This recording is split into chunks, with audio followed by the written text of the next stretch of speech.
დავაფუძნე ფონდი უკრაინაში 1990 წელს, 2 წლით ადრე უკრაინის დამოუკიდებლობამდე.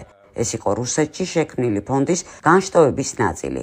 ფონდის მუშაობის ერთ-ერთი მიმართულება იყო მრავალი სტიპენდიის გაცემა და სამოქალაქო საზოგადოების მხარდაჭერა.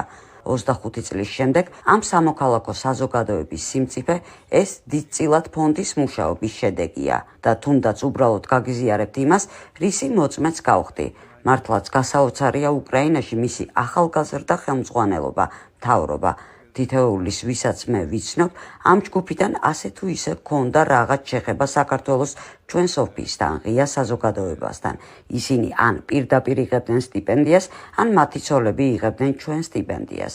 ეს მართლაც საოცარი ამბავია და ჩემთვის ეს საკმაოდ უნიკალური გამოცდილებაა, როდესაც ამას ვხედავ. და მე სინამდვილეში ვერ ვაცნობიერებდი, რამდენად დიდი გავლენა მოახდინა ამან 25 წლიან პერიოდზე, რადგან მაშინ ეს ადამიანები იყვნენ სტუდენტები, 25 წლის შემდეგ კი გახდნენ ლიდერები.